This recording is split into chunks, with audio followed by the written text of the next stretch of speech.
भाग है उससे आधे से ज़्यादा भाग अपने देश के अंदर है। और देश में सबसे बड़ा अगर कोई राज्य भाग को अपने राज्य के अंदर गौरव से रखता है वो राज्य मध्य प्रदेश है।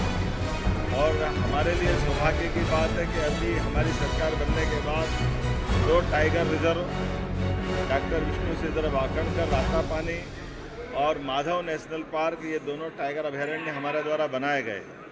मेरी अपनी ओर से राज्य के इस गौरव के लिए आप सबको बधाई।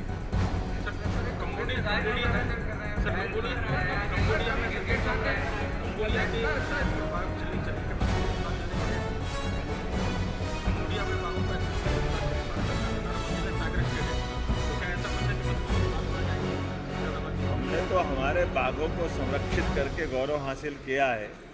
हमने अपने वन्य प्राणी की पूरी चिंता करने के बाद अगर कोई किसी सरकार के द्वारा यथायोग्य प्रकार से वन्य जीवों का नियम अनुसार हस्तांतरण करने में तो हमारे पास वो अच्छे प्राणी हमको दे दे, हम कुछ बाघ भी देते हैं।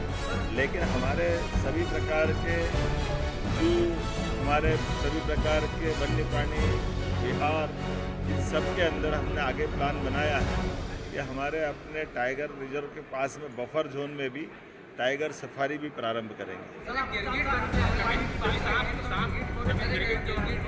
नाग पंचमी की मेरी अपनी ओर से बधाई। आज मैंने सदन में भी मेरे विधानसभा के मित्रों को, खासकर अपोजिशन के मित्रों से कहा है कि आप 2.5 लाख से ज़्यादा वोटरों के बीच में से चुन के आते हैं, तो चुन के आने के लिए अपनी मर्यादा के आधार पर आपको पूरा अधिकार है। आप फ्लोर पे बोले, सदन में बोले, महात्मा गांधी जी के सामने अपना शांतिवादी जो आपको बात रखना वो सब रखे। लेकिन अब आपको तो फर्क पड़ता नहीं है। मुझे तो वो वन्य प्राणी पे दया आती जो इस बात पे हंसते होंगे कि ये हमारा रूप बना के भैंस क्यों बनना चाहते हैं, ये मनुष्यों को बदनाम कर रहे हैं, कभी गिरगिट बन के अपने बात रखते हैं। तो ये कांग्रेस का रंग बदलने का चरित्र आज़ादी के बाद से दुनिया ने देखा है, प्रदेश ने देखा है।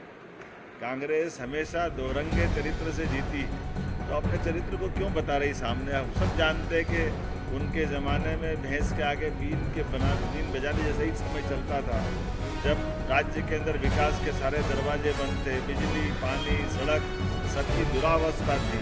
ये कांग्रेस के ही शासनकाल में था जब हमारे राज्य को विकास के लिए 1956 में मध्य प्रदेश बना। लेकिन मध्य प्रदेश कहाँ से कहाँ जा सकता था, लेकिन केवल 7 लाख हेक्टेयर क्षेत्र में सिंचाई का रकबा था। ये कांग्रेस का और भाजपा का चरित्र बताता कि 55 साल में 7 लाख हेक्टेयर और हमारे 20 साल में 55 लाख हेक्टेयर प्रति व्यक्ति आए। कांग्रेस के शासनकाल में 11,000 रुपये प्रति व्यक्ति, आज हमारे शासनकाल में 1,52,000 रुपये प्रति व्यक्ति। कांग्रेस इस सब बातों को देख करके विचार करे कि उनकी बात करने का तरीका कहीं उनको तो महंगा नहीं पड़ रहा। एक बात। दूसरी बात, मैं कल के चरित्र के लिए भी कहना चाहूँगा, कांग्रेस अलग अलग समाज को भड़काने का काम करती है, जबकि सारी चीज़ों में उनका ही इन्वॉल्वमेंट है। पिछड़ों की जनगणना को बंद करने का पाप कांग्रेस की सरकार के तत्कालीन प्रधानमंत्री जवाहरलाल नेहरू जी पे जाता है। बाद में नेहरू जी के बाद इंदिरा गांधी के बाद राजीव गांधी जी के बाद लगातार 2-4 साल हमारे माननीय अटल जी की सरकार छोड़ दो तो लंबी समय से कांग्रेस की सरकार रही, लेकिन उन्हें जातिगत जनगणना नहीं कराई। जो अंग्रेजों के समय चलती थी वो भी बंद करा दी। 2011 में जनगणना की जोर शोर से बात कही, उसके रिकॉर्ड सबके सामने नहीं लाए।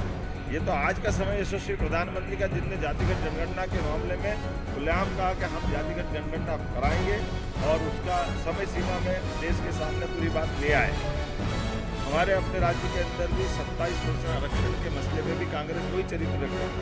कांग्रेस ने जानकर के बगैर तथ्य के कमजोरी के आधार पर, लचर नियम के आधार पर बात रख दी और अब उस बात के आधार पर झूठ बोलती फिरती कि हमको 27% आरक्षण। हम डंके की चोट करें 27% आरक्षण के लिए हम निश्चित रूप से देने वाले हैं। और हमारे कई विभागों के अंदर जहां स्टे नहीं था, हमने 27% ऑलरेडी आरक्षण दे दिया। लेकिन जहां जो कोर्ट में मामला अटका पड़ा, कोर्ट में भी हम अपनी तरफ से सरकार के पक्ष में 27% आरक्षण की बात लिख के दे रहे हैं। हमने कहा जनरल कैटेगरी का 10% हो, SC हो, ST हो, OBC हो, सभी के लिए हमारे मन में भाव बराबर है। हम किसी एक दायरे में सिमटना नहीं चाहते। सरकार सभी वर्गों के कल्याण के लिए है और इसलिए जो 13% अभी OBC आरक्षण जो कोर्ट में भी लंबित है, हम जल्दी से जल्दी कोशिश करेंगे कि वो 13% आरक्षण जिनको मिला है ऐसे अभ्यर्थियों को भी उनकी अपनी हक के आधार पर उनको नौकरियां मिले, उनकी अपनी योग्यता से उनका चयन। पूरे प्रदेश में